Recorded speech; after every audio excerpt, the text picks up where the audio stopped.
AI is changing everything: how we create, how we learn, even how we think.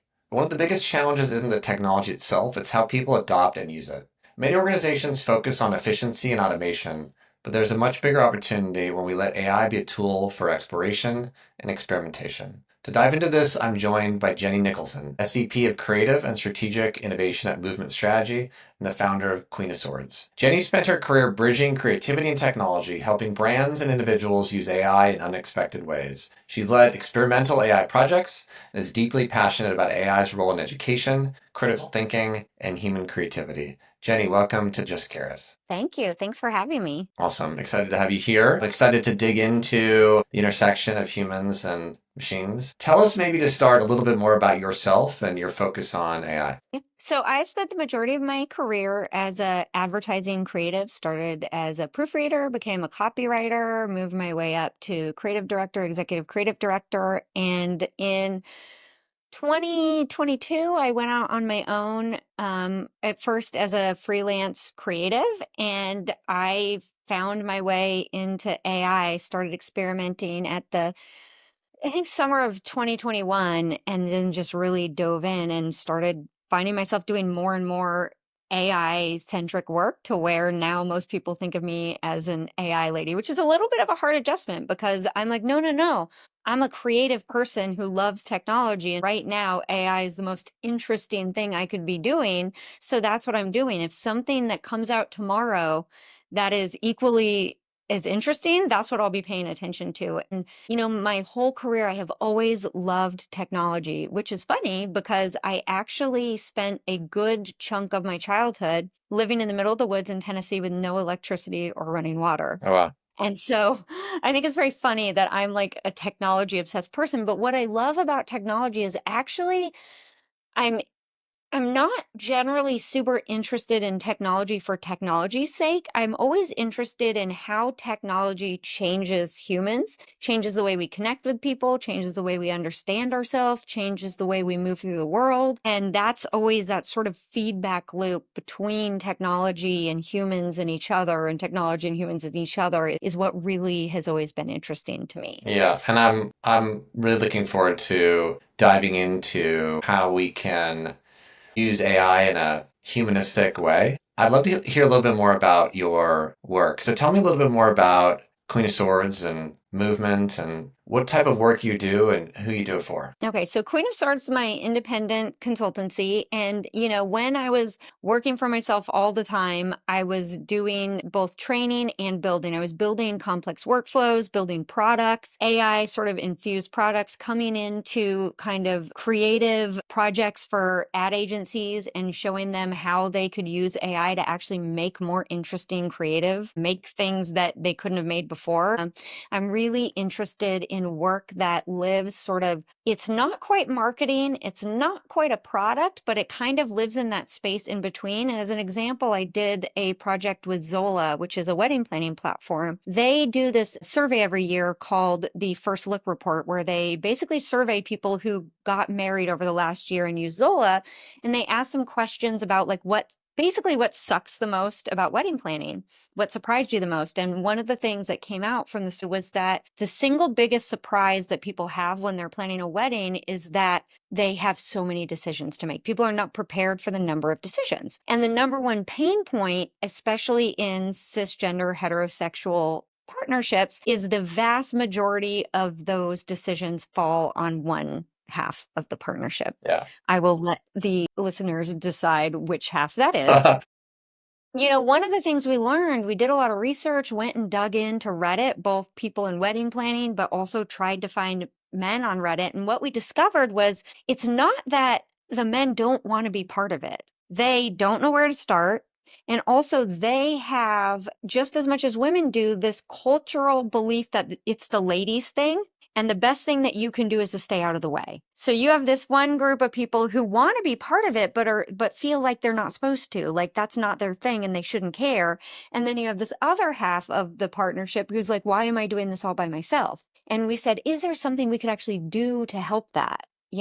And we knew we couldn't like go messing around in their product when software is your product, like spinning up a new feature is not easy. It's not something you can do lightly. And we said, well, what if we use ChatGPT and a custom GPT as like a testing ground to see what we could do? And we ended up making a tool that's a custom GPT called Split the Decisions. And it's designed for couples to do together. And you sit down, ask you some questions about your wedding, when, where, about how many people, and ask each of you the same questions. What are 3 words you would use to describe your feelings about wedding planning? What are you most excited about? What are you most worried about? What are you the one thing you really want to be part of your wedding? And what do you want people who leave your wedding after the reception to say about the wedding? So both partners answer that. And then it asks a series of which of you questions. Which of you is most likely to actually enjoy haggling for a good deal? Yeah. Which of you is most likely to have a meltdown over which font to put on the invitations? And it basically asks, I don't know, 6 or 7 of those essentially psychographic questions that don't have anything to do with your gender role or the task, but are about like what you're good at, what your strengths are. And then what it does is it takes all of your answers and divides all the tasks up, all the sort of most common tasks of wedding planning, and divides them equally. One person, partner A gets half, partner B gets half, and then there's a group of tasks like picking your efficient that both of you get. Yeah. And then as it generates for you a downloadable CSV that has the task, that has the person it's assigned to, and that also has a link to a Zola tool, a Zola article, a Zola resource, or a Zola product that will help you actually pull that off. It's cool. And so for me, that is the kind of thing that would not have been able to exist without AI. Yeah. And it definitely wouldn't have been able to be something that, myself and one person on the Zola team built it together over the course of a month. Yeah. I was going to ask you, like, so that marketing product that you created using generative AI took you, an individual, about a month.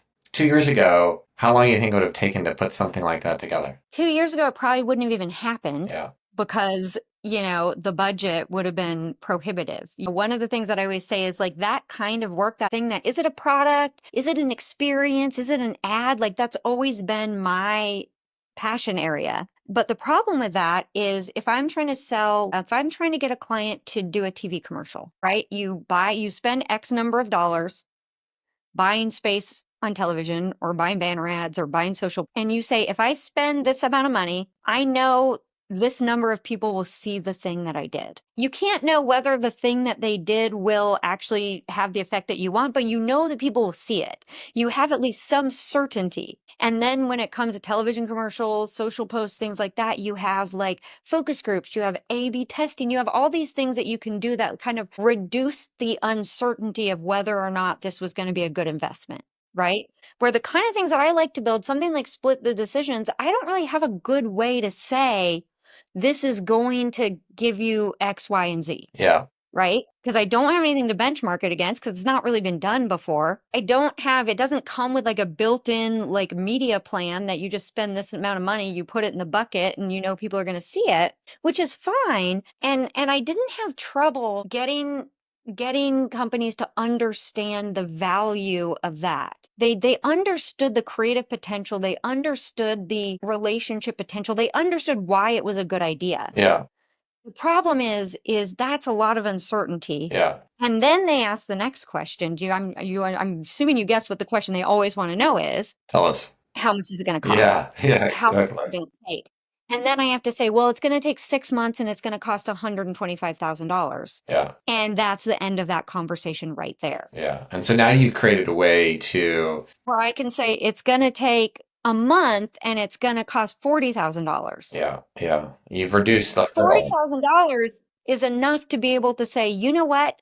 That isn't that much of a risk. And what we ended up doing is we launched it as a custom GPT, got a lot of good press coverage over that, and also was able to use that thing that we launched as a test to say, is this a product that people are interested in? Is this a product that people would want to talk about? Is this a product that people would use? And then take the learning from that and then use that to decide, is this a product that we want to actually invest in building into our platform proper? Yeah. And that's what I think becomes really exciting is that you can actually go from idea to thing in the world that people can experience, that they can engage with, that you can learn from whether or not it's working for them, whether or not it's compelling to them, whether or not it makes a positive difference in somebody's life, whether or not it has a positive impact on how people think of your company, how people think of your brand, without having to go all the way to spending months and months and months and hundreds of thousands of dollars to get that answer.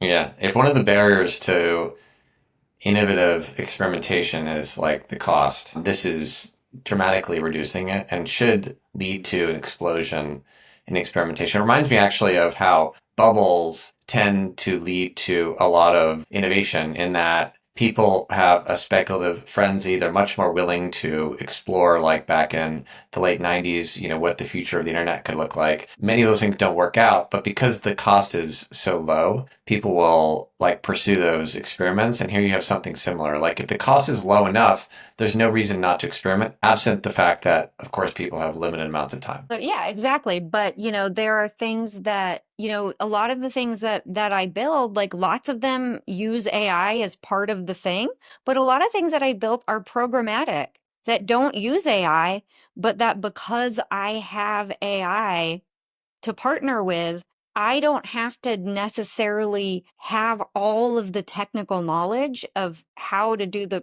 programming. I just have to have the idea. I have to have the willingness to try. And I have to have the patience to go at the pace that I can go at and the comfort to ask some generative computational entity, like, wait, what? Yeah. What is that? How do I do that? Where do I find that? Yeah. And when you're willing to do those things, that's all you need is an idea, Yeah. patience, and the humility to be able to say, I don't understand. Can we go back a step? Wait, what is that? Yeah.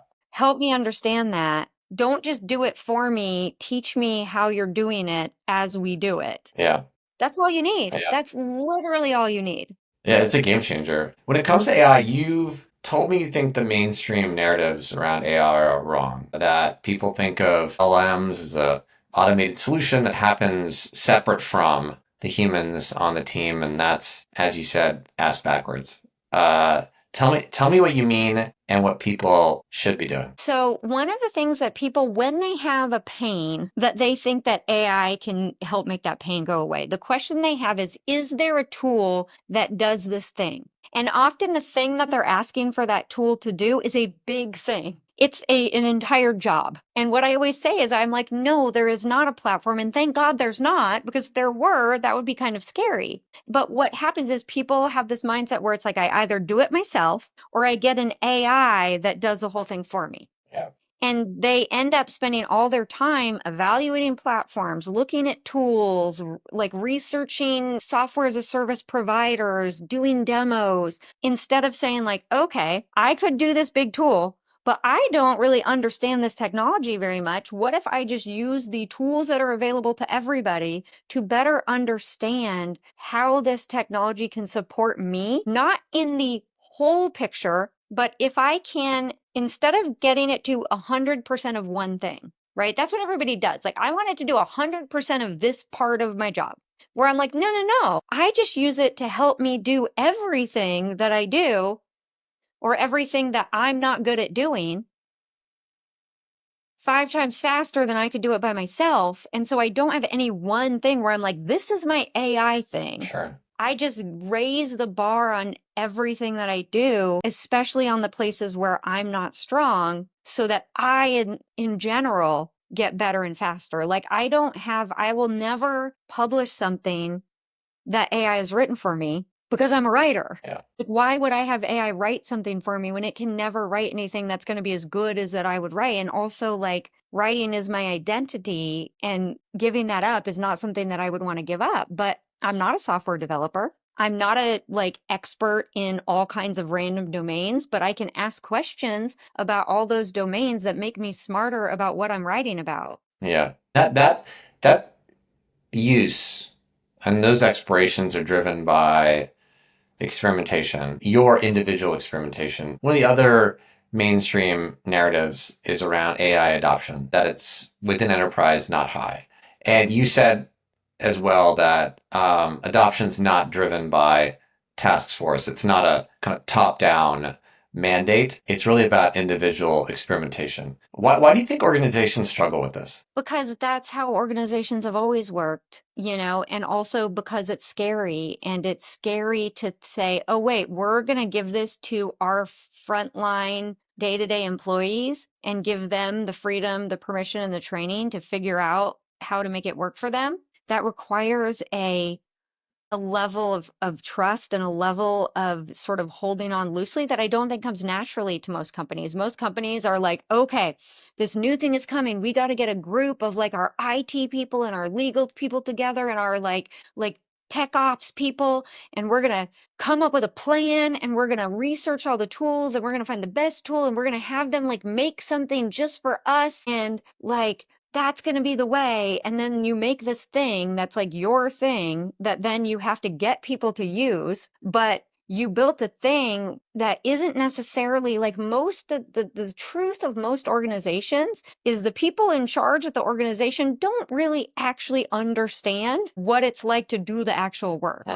Right. So at Movement Strategy, like the CEO doesn't know what a junior content strategist does all day. Like if the CEO really knew the pain points of the junior content strategist, they wouldn't be able to be a CEO, right? They've got bigger things that they're working on. Yeah. For people in sort of leadership to sort of pick the tool and how to use the tool that's supposed to meet the needs of everybody, when what AI is, and when I say AI, I'm specifically speaking right now about large language models, when it is essentially a polymorphic technology that it shapes itself to the needs of the user. So one of the things that I always say is instead of using software as a service, right? It's not like picking a like picking between Smartsheet and Asana and like Monday.com. It's not like that. It's like giving people pencils, right? You wouldn't be like, hello, we have like in some ways a large language model is like a pencil, right? Just like a pencil is a tool that has some fundamental things that are consistent, but the way that pencil is used is entirely dependent on the person who's using the pencil. And you're not born knowing how to use a pencil, right? You don't come out of the womb knowing how to use a pencil. You have to learn. You have to learn how to sharpen it. You have to learn how to hold it. You have to learn what happens if you press down too hard, what happens if you don't press down hard enough. You have to understand the eraser.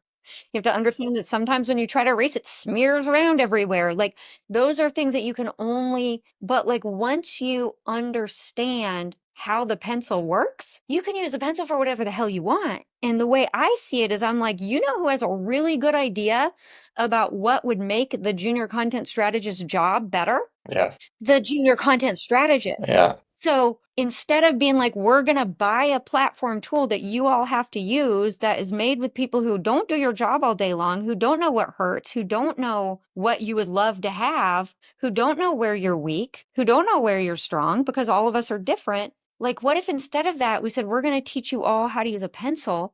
We're going to give you all access to a pencil, and we're going to encourage you and we're going to incentivize you not to use this particular branded pencil that's blue with orange stripes and somebody put a little, like, those like weird little pencil grip things on it, which I don't really like. We're not going to do that. We're just going to give you a pencil. We're going to say, use this tool to make yourself 20% more badass in whatever way you see fit. Which one of those is going to lead to more innovation? Which one of those is going to lead to more breakthroughs? And it's not you have to make yourself 20% more badass to meet your OKR. It's we're going to incentivize you to be 20% more badass. Yeah. How do you not just, you have to teach, you have to make the technology accessible, right? You have to teach people how to use it, and you have to incentivize them to share what they are doing and learning. Without those three things, you will not have adoption. Yeah. Because if you're in task force land trying to find the right tool, making some bespoke thing, it's like, no, everybody's already using ChatGPT on their personal accounts anyways. If you block it on their computers, they're using it on their phone.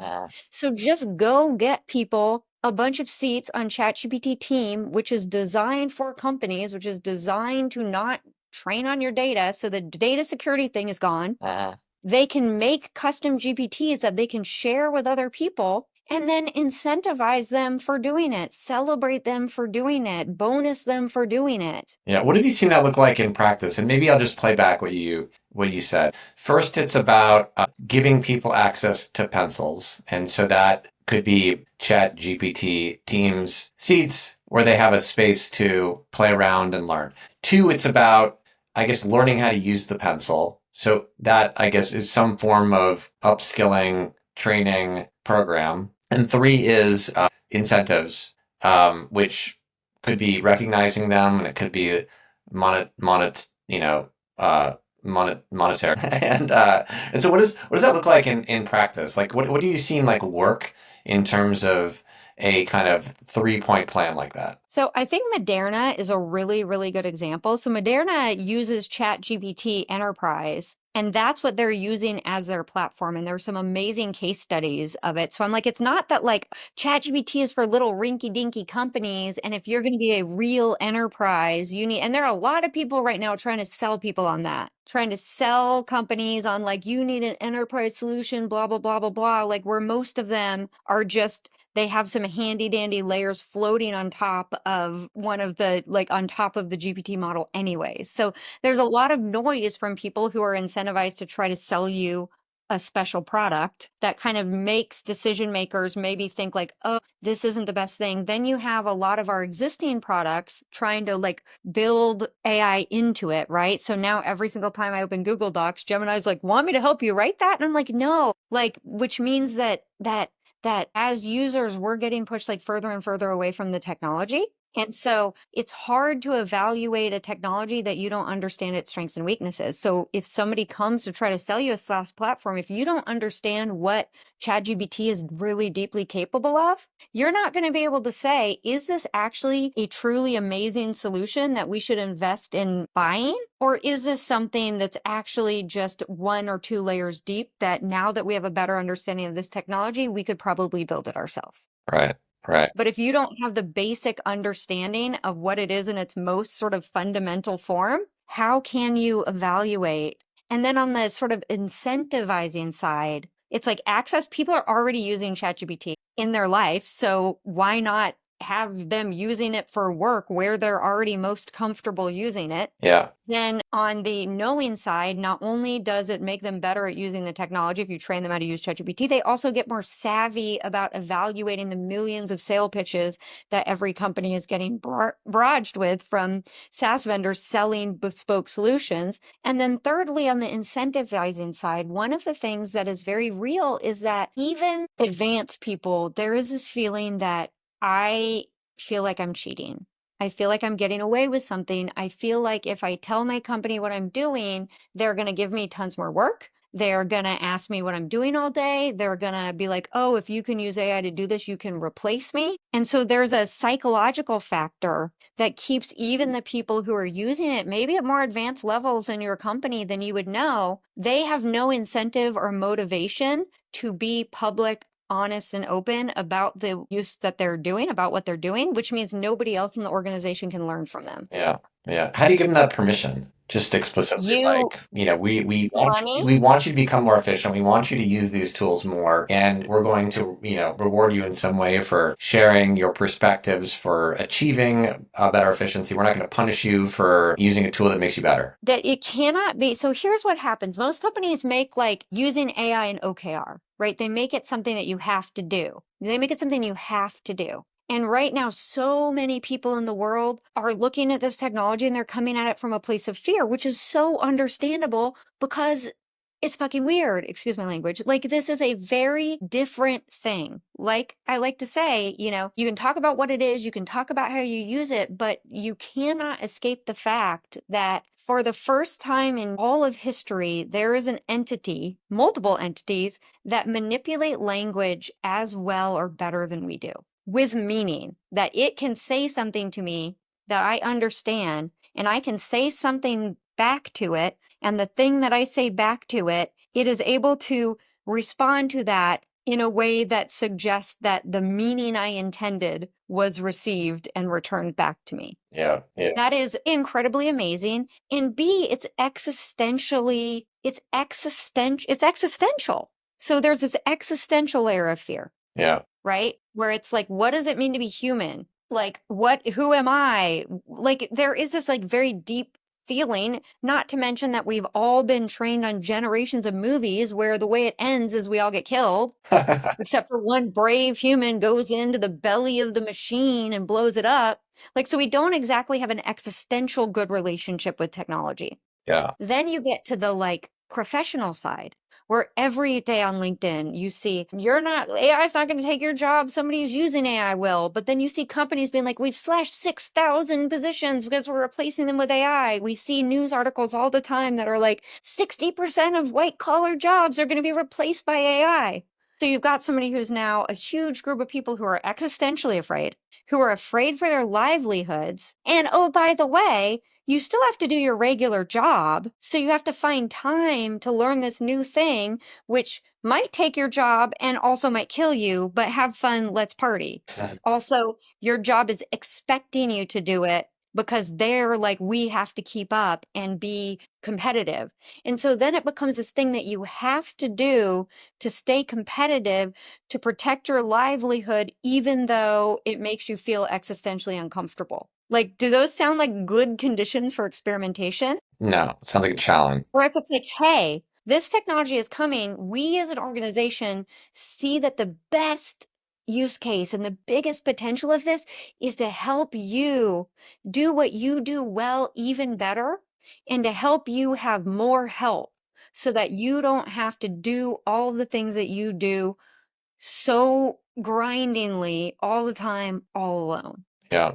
How do you think about that in the context of creative industries where you spend a lot of time, where the existential threat feels real and also nearer term? And I think it's like, so part of my experience is in creative industries. I'm a creative person. So the first thing that I do when I sit down with this technology is I'm like, what can I do with it that's not in the manual? Yeah. And that's one of the things that's got me to this idea that this mainstream narrative is backwards. I got there eventually. Yeah.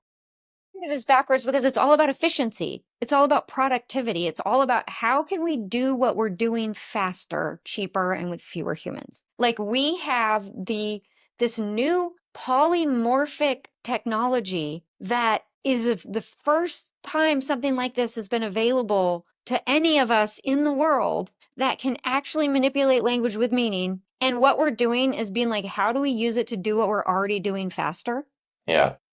That's how we're using it. Where the way I like to think about it is I like to think about a large language model as like at the same time, it is a book, it is a library, it is a librarian all at once. Yeah. And I can wander through the library and look at any particular book, but also the book is a librarian, so it can tell me what other books I might like. Yeah. So for example, if I'm working on, I work in advertising, so I'll just use that's a metaphor that's relevant to me. If I'm working on a brief, right, where I'm like, okay, our business problem is this, the people we're trying to reach is this, and the thing we really want them to know about us is this, right? Most people's tendency is to go in and be like, give me a brief for this business problem, talking to this audience that the main takeaway is this, right? And they get a brief, and it's gonna be a shitty brief because the model doesn't know. It's giving you literally the most likely thing that you would get. And part of being a creative person, but also part of being a business person in general, is you're not looking for the thing that everybody says. You're looking for the thing that nobody has seen yet, the thing that nobody has looked for yet, the thing that nobody has found yet. And just asking it to give you the thing, it's going to give you the most likely thing because that's what they are. They predict the next most likely word that's going to come out. So if you say, give me a brief, it's like, here's the most likely thing, where I'm looking not for that. So what I will say is I will say, okay, here's the business problem. Here's the brand. Here's the audience we're trying to reach. Here's the kind of the like thing we want them to understand. I'll say, what are 10 strategic frameworks that I can use that would help me approach this challenge? And the model will be like, certainly, if you use the design thinking framework, it would frame the challenge like this. If you use the like blue ocean framework, it would frame the challenge like this. If you use the jobs to be done framework, it would frame the challenge like this. So now even if I walk away and don't do a single thing other than that, I, Jenny Nicholson, human being, just learned something, right? Because I will often see 3 strategic frameworks that I never heard of. Yeah. And okay, like I could have, even if for the 7 ones I heard of, right? I could have sat down and been like, okay, if I was looking at this from the design thinking framework, like how would I frame it? If I was looking at, like, would I do that? Probably not, because we all have our like little paths that we like to go Yeah. down. Yeah. And so then not only like have I learned something, but then I can keep going. I can say, you know what? This little one element from the design thinking framework is really interesting to me. And this little element from the jobs to be done framework is really interesting to me. And this little element from this other framework is really interesting to me. What things, information, or perspectives from domains that have nothing to do with strategy, given these 3 that I've picked are interesting to me, might also be really valuable to me. Yeah. And the model will be like, okay, here you go. And then I'm like, okay, now that we know all of this stuff, I thought this was interesting, that was interesting, this is interesting. I'll be like, now let's make a strategic framework that uses what's great about each of these things, but is like better and more powerful than any of them, that is greater than the sum of its parts. And the model's like, certainly. And then I'm like, okay, if we looked at our challenge, so go back to our challenge that we made that I shared you at the beginning. If we take that challenge and we look at that challenge through the strategic framework that we talked about, what kind of brief comes out? Yeah.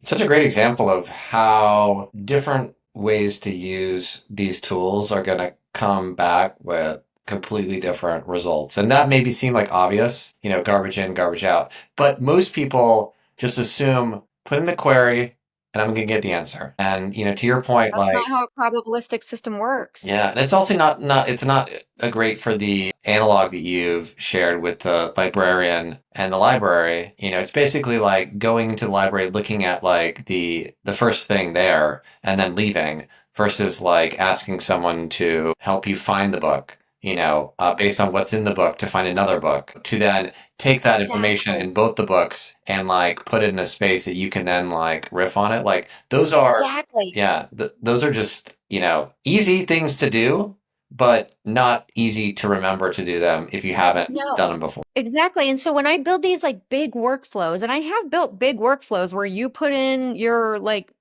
you put in the initial inputs and then you get this big, beautiful thing at the end.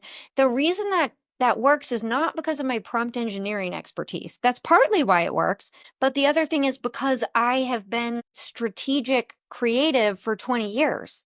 And so I know what a good output looks like. And a lot of the work that I'm doing on the prompt engineering side is saying, okay, is like, let me try this. Is that a good output? I'm like, that's not a great output. Let me go back in, let me tweak it to get it closer to an output I want. Okay, now that's great. Let me see if I try 50 different inputs and input combinations, is it still going to give me 50 great outputs? And so what people are paying for in that case, when they're paying for a solution, they're not buying the AI.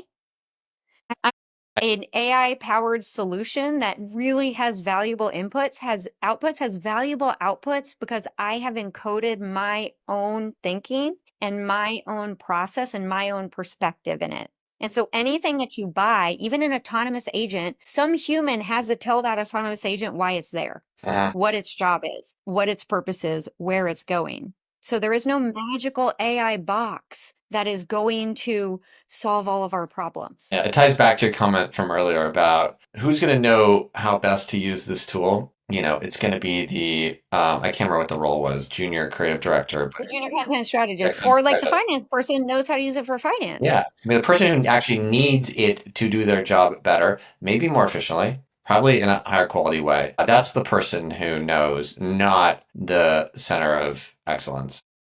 Yeah.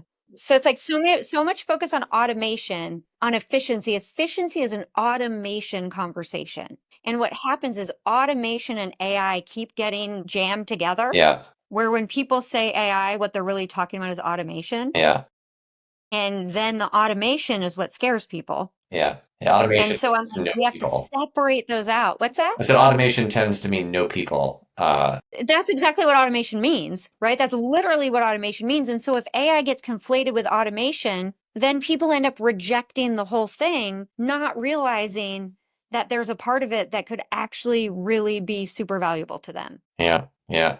I guess lastly, for companies, whether they are creative or not, and all companies, I guess, are creative in some ways. But if you had to give one piece of advice to companies that are looking to introduce AI into their teams, what would it be? I would say stop focusing on the technology and instead pay attention to the people. How do you create a culture of experimentation? Who are the people in your company who have always been the ones who are most likely to experiment with something? It's not usually the tech ops people. Like, instead of being like, who are the tech people? Because when you think about it as technology, of course you're going to go ask the tech people. But this isn't, it's made of words. Like, it is computational in how it operates, but in the experience of using it, it is conversational, it's relational, it's made of words. So the tech people aren't necessarily the ones who have the best understanding of how you can use it.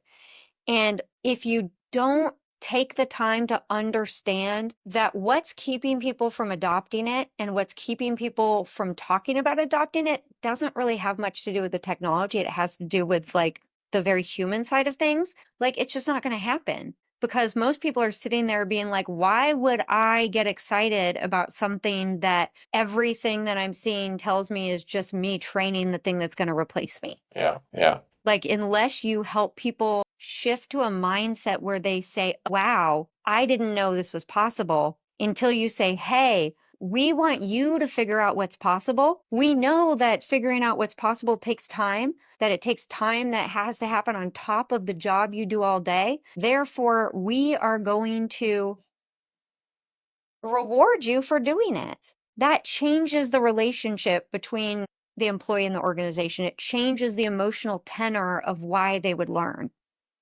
Because then you're not learning from fear, you're learning from opportunity. And one of the things that, as a creative person, have always been true in my career is I have never once made anything good when I was afraid. Never once. What a good place to end. Jenny, I really appreciate you coming by. Just curious and sharing your thoughts on humans and AI and how to not live in fear. Thank you. Hope it was helpful. Yeah, thanks.